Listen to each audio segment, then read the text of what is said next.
شروع اللہ کے نام سے جو بڑا مہربان نہایت رحم والا ہے۔ مومنو، کسی بات کے جواب میں خدا اور اس کے رسول سے پہلے نہ بول اٹھا کرو، اور خدا سے ڈرتے رہو، بے شک خدا سنتا جانتا ہے۔ اے اہل ایمان، اپنی آوازیں پیغمبر کی آواز سے اونچی نہ کرو، اور جس طرح آپس میں ایک دوسرے سے زور سے بولتے ہو اس طرح ان کے روبرو زور سے نہ بولا کرو، ایسا نہ ہو کہ تمہارے اعمال ضائع ہو جائیں اور تم کو خبر بھی نہ ہو۔ جو لوگ پیغمبر خدا کے سامنے دبی آواز سے بولتے ہیں، خدا نے ان کے دل تقوی کے لیے آزما لیے ہیں، ان کے لیے بخشش اور اجر عظیم ہے۔ جو لوگ تم کو حجروں کے باہر سے آواز دیتے ہیں ان میں اکثر بے عقل ہیں، اور اگر وہ صبر کیے رہتے یہاں تک کہ تم خود نکل کر ان کے پاس آتے تو یہ ان کے لیے بہتر تھا، اور خدا تو بخشنے والا مہربان ہے۔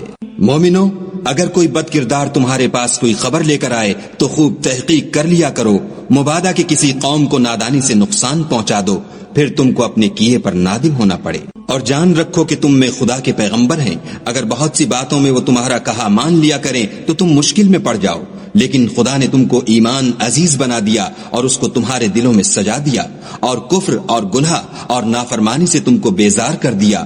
یہی لوگ راہ ہدایت پر ہیں، یعنی خدا کے فضل اور احسان سے، اور خدا جاننے والا اور حکمت والا ہے۔ اور اگر مومنوں میں سے کوئی دو فریق آپس میں لڑ پڑیں تو ان میں صلح کرا دو، اور اگر ایک فریق دوسرے پر زیادتی کرے تو زیادتی کرنے والے سے لڑو یہاں تک کہ وہ خدا کے حکم کی طرف رجوع لائے۔ پس جب وہ رجوع لائے تو دونوں فریق میں مساوات کے ساتھ صلح کرا دو، اور انصاف سے کام لو کہ خدا انصاف کرنے والوں کو پسند کرتا ہے۔ مومن تو آپس میں بھائی بھائی ہیں، تو اپنے دو بھائیوں میں صلح کرا دیا کرو، اور خدا سے ڈرتے رہو تاکہ تم پر رحمت کی جائے۔ مومنو، کوئی قوم کسی قوم سے تمسخر نہ کرے، ممکن ہے کہ وہ لوگ ان سے بہتر ہوں، اور نہ عورتیں عورتوں سے تمسخر کریں، ممکن ہے کہ وہ ان سے اچھی ہوں۔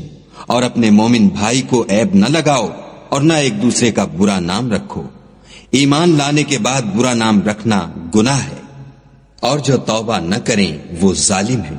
اے اہل ایمان، بہت گمان کرنے سے احتراز کرو کہ بعض گمان گناہ ہیں، اور ایک دوسرے کے حال کا تجسس نہ کیا کرو، اور نہ کوئی کسی کی غیبت کرے۔ کیا تم میں سے کوئی اس بات کو پسند کرے گا کہ اپنے مرے ہوئے بھائی کا گوشت کھائے؟ اس سے تو تم ضرور نفرت کرو گے، تو غیبت نہ کرو، اور خدا کا ڈر رکھو، بے شک خدا توبہ قبول کرنے والا مہربان ہے۔ لوگو، ہم نے تم کو ایک مرد اور ایک عورت سے پیدا کیا، اور تمہاری قومیں اور قبیلے بنائے تاکہ ایک دوسرے کو شناخت کرو، اور خدا کے نزدیک تم میں زیادہ عزت والا وہ ہے جو زیادہ پرہیزگار ہے۔ بے شک خدا سب کچھ جاننے والا اور سب سے خبردار ہے۔ دیہاتی کہتے ہیں کہ ہم ایمان لے آئے، کہہ دو کہ تم ایمان نہیں لائے، بلکہ یوں کہو کہ ہم اسلام لائے ہیں، اور ایمان تو ہنوز تمہارے دلوں میں داخل ہی نہیں ہوا۔ اور اگر تم خدا اور اس کے رسول کی فرما برداری کرو گے تو خدا تمہارے اعمال میں سے کچھ کم نہیں کرے گا، بے شک خدا بخشنے والا مہربان ہے۔